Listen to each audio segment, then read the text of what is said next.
যে কুফরি কালাম করবে সে কতটুকু গুনাহের অধিকারী হবে, আর যাকে করা হলো ব্যক্তিটি যদি মারা যায় তাহলে যে কুফরি কালাম করলো সে কি আল্লাহর কাছে ক্ষমা পাবে? কুফরি কালাম করা, ব্ল্যাক ম্যাজিক বা জাদু করা, খনকার বা কবিরাজের কাছে গিয়ে কোনো মানুষকে ক্ষতি করার জন্য জাদু টোনা করা, এটি আমাদের সমাজে আজ ব্যাপক আকার ধারণ করেছে। এই রোগ আজ ঘরে ঘরে। অনেক মানুষ আছে তাদের ইসলাম সম্পর্কে সঠিক ধারণা না থাকার কারণে নিজেরই পরিবারের কোনো সদস্য, হয়তো এক ভাই আরেক ভাইয়ের জন্য, একজন যা অন্য যার জন্য, অথবা ভাই বোনের জন্য, এমনকি সন্তান মায়ের জন্য, মা সন্তানের জন্য পর্যন্ত অনেক কবিরাজের কাছে যায় তাবিজ নেয়ার জন্য। এই তাবিজ এবং এই জাদু বান্টনার জন্য যে যায়, সেখানে কখনো কখনো যায় আপোষের জন্য, যে আমার প্রতি যেন টান সৃষ্টি হয়, শাশুড়ি ছেলে যেন স্ত্রীর প্রতি আকর্ষণ না থাকে, মায়ের দিকে যেন ঝুঁকে থাকে, সেজন্য মা অনেক সময় তাবিজ আনতে যায়। অনেক সময় স্ত্রী যায় কবিরাজের কাছে যে একটা তাবিজ দিয়ে দেন যাতে করে আমার স্বামী তার মার কথা না শুনে আমার কথা শুনে। এরকম আপোষের জন্য তাবিজ নেওয়ার প্রচলন আমাদের সমাজে আছে না নাই? আছে না নাই? মোহতারাম হাজরিন, এই বিষয়টি জঘন্য অপরাধ। জাদুকরের কাছে যদি কেউ যায় তাহলে এই ব্যক্তির আমল বরবাদ হবে এবং এই আমলটি মানুষের, এই অপরাধটি মানুষের আমলকে নষ্ট করে দেয়। নবী সাল্লাল্লাহু আলাইহি সাল্লাম বলেছেন, লাইসা মিন্না মান তাকাহানা আও তুকুহিনা লাহ। যে ব্যক্তি গণকের কাছে যায় অথবা যে মানুষের জন্য ভবিষ্যৎ বলে দেয় গণকের গণনার মাধ্যমে, এই উভয় ব্যক্তির উপরে অমান সাহারা ও সুহাইরালাহ, অথবা যে ব্যক্তি কারোর কাছে যায়, কবিরাজের কাছে যায় জাদু টোনার জন্য, তাবিজ ব্ল্যাক ম্যাজিক করার জন্য, এই জাতীয় কুফরি কালাম করার জন্য, এবং যে এটা করে দেয়, এদের উভয় সম্পর্কে নবী সাল্লাল্লাহু আলাইহি সাল্লাম বলেছেন, লাইসা মিন্না, তারা আমার উম্মত হতে পারে। অতএব ভাইরা আমার, এই জাদু টোনা করা গুনাহের কথা আমরা অনেকে জানি না। অনেক লোক অসুস্থ হয়ে মারা যায় শুধুমাত্র ব্ল্যাক ম্যাজিকের কারণে। বিভিন্ন ডাক্তারের ট্রিটমেন্ট করতে করতে তার কোনো রোগ ধরা পড়ে না। অনেক সময় নামকাস্তে কিছু রোগ ধরাও পড়ে কিন্তু কোনো ট্রিটমেন্ট হয় না। সে দেখতে দেখতে আস্তে আস্তে আস্তে হারিয়ে যায়, শেষ হয়ে যায়, মৃত্যুর মুখে পতিত হয়ে যায়। এগুলোর অন্যতম প্রধান কারণ হলো ব্ল্যাক ম্যাজিক। ব্ল্যাক ম্যাজিককে একসময় মানুষ কুসংস্কার মনে করত। কোরআন ব্ল্যাক ম্যাজিকের অস্তিত্বের কথা উল্লেখ করেছে।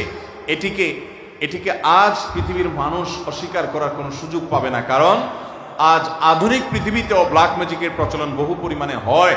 এই যে কদিন আগে বিশ্বকাপ ফুটবল শেষ হলো, সেখানে প্রভাবশালী খেলোয়াড়দের অনেককে প্রতিপক্ষের লোকেরা বা বাজিকরেরা তারা অনেক সময় ব্ল্যাক ম্যাজিক করতো। বিভিন্ন মেইন স্ট্রিম মিডিয়াতে, আন্তর্জাতিক গণমাধ্যমগুলোতে উঠে এসেছে।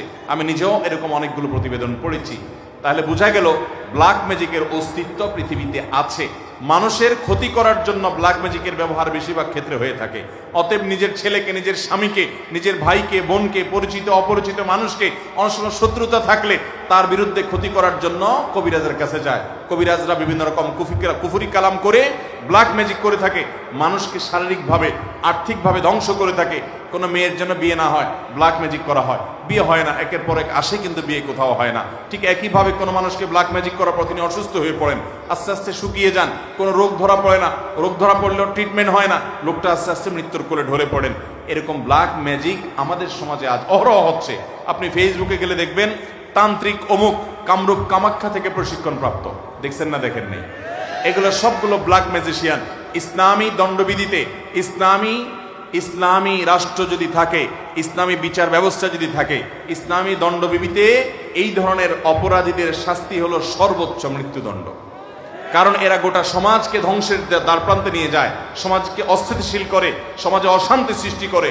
এজন্য ভালো করে শুনে রাখেন, এই ধরনের কবিরাজের কাছে যারা যাবেন, এই ধরনের জাদুকরের কাছে যারা যাবেন, যারা কুফরি কালাম করে, আপনি তাবিজ করতে গেলেন অন্যকে আপোষ করার জন্য, ক্ষতি করার জন্য, এর কারণে আপনার কবিরা গুনাহ হবে। কোনো কোনো ক্ষেত্রে আপনি বেঈমান পর্যন্ত হয়ে যেতে পারে। এবং আপনার তাবিজ করার কারণে, আপনার ব্ল্যাক ম্যাজিকের কারণে কোনো মানুষকে ক্ষতি করতে গেলেন, জাদুটোনা করতে গেলেন, বান্টনা করতে গেলেন, এই ব্যক্তি যদি ক্ষতিগ্রস্ত হয়, মারা যায়, তাহলে আপনি খুনি হিসাবে কিয়ামতের ময়দানে উঠতে হবে। অতএব এই ধরনের অন্যায় থেকে, গুনাহ থেকে আমরা বেঁচে থাকবো তো ইনশাআল্লাহ।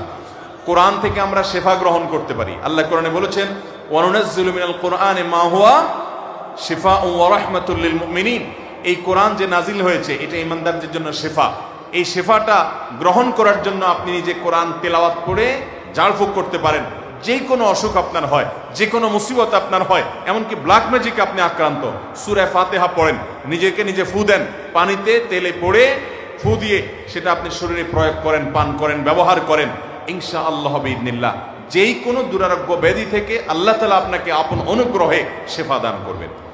এরপরে সূরা ইখলাস, সূরা ফালাক, সূরা নাস তিনবার পড়ে কোনো পানিতে, খাবারে আপনি তেলে ফু দেন, সেটা প্রয়োগ করেন যথাযথ নিয়ম অনুযায়ী, অথবা নিজের প্রতি নিজে পড়ে ফু দেন, আল্লাহ রাব্বুল আলামিন আপনাকে শেফা দান করবেন।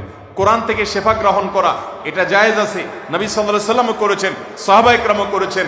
কিন্তু কুফরি কালাম করা, বান্টনা করা, এগুলোর জন্য কোনো অবস্থাতে ইসলাম শরীয়তের কোনো অনুমোদন নাই। আপনি নিজে শেফা লাভের জন্য কোরআন তেলাওয়াত করতে পারেন, আরেকজন লোককে ট্রিটমেন্ট করার জন্য আপনি কোনো ঝাড়ফুঁককারীর কাছে যেতে পারেন, যিনি কোরআন তেলাওয়াত করে আপনাকে ফু দিবে, ট্রিটমেন্ট করবে, সেটা জায়েজ আছে। কিন্তু কোনো আপনি এরকম তাবিজ ব্যবসায়ীর কাছে যাবেন, যে তাবিজ ব্যবসায়ী আপনাকে এরকম আপোষের তাবিজ দিবে, আপনার আরেকজনের ক্ষতির তাবিজ দিবে, শত্রুতা উদ্ধারের তাবিজ দিবে। অনেক যুবক আছে যে অবৈধ সম্পর্ক, হারাম সম্পর্ক করে মেয়েদের সাথে, সেই সম্পর্কে যাতে সেই মানুষটাকে যেন পায়, তার সাথে যেন বিয়ে হয়, সেটা যেন সফল হয়, এর জন্য অনেক তাবিজওয়ালার কাছে যায়। যে তাবিজওয়ালা একটা হারাম কাজ সহজ হওয়ার জন্য বা হারাম কাজে সহযোগিতার জন্য যে তাবিজওয়ালা উদ্যোগ নেয়, এই তাবিজওয়ালার তাবিজ ব্যবসায়ী হতে পারে, সে কখনো ভালো মুসলমান তো দূরের কথা মুসলমানই হতে পারে না। বিধায় বিশেষ করে এই আত্মীয় স্বজনের মধ্যে, নিজেদের মধ্যে একে অন্যকে ক্ষতি করার জন্য যে জাদুটোনা করেন, বান্টনা করেন, কবিরাজের কাছে যান, এই যাওয়াটা হারাম। আপনার যাওয়ার কারণে ওই লোক যদি ক্ষতিগ্রস্ত হয়, অসুস্থ হয়, মারা যায়, তো আপনি খুন করার, মানুষ হত্যা করার অপরাধী হয়ে কিয়ামতের ময়দানে উঠবেন। আল্লাহ তাআলা আমাদেরকে পাপ থেকে বেঁচে থাকার তৌফিক দান করুন। অনেক মা নিজের সন্তানকে তাবিজ করেন, অনেক সন্তান নিজের ভাইকে, বোনকে তাবিজ করেন, অনেক স্ত্রী তার স্বামীকে করেন, অনেক স্বামী তার স্ত্রীকে করেন, হয়তো ভালোর জন্য করেন কিন্তু হয়ে যায় ক্ষতি। এই কোরআন থেকে শুধু রোগ থেকে শেফা লাভের জন্য আপনারা এই আয়াতগুলো পড়বেন এবং ফু দিবেন। এছাড়া এই জাতীয় কোনো ধান্দায় আল্লাহর কালামকে অন্যায়ভাবে বা ভুলভাবে, এটাকে কুফরি কালাম যারা করে তারা উপস্থাপন করে, অনেক সময় এটার ব্যবহার তো করা যাবেই না। আর বিভিন্ন রকমের কুফরি কালাম, মন্ত্র তন্ত্র পাঠ করে কোনো কিছু করা যাবে, এগুলোর প্রভাব আছে। এটাই তো ফিতনা দুনিয়াতে, যে শয়তানিতে অনেক প্রভাব আছে, কিন্তু আপনাকে বেঁচে থাকতে হবে। আল্লাহ তাআলা আমাদেরকে তৌফিক দান করুন।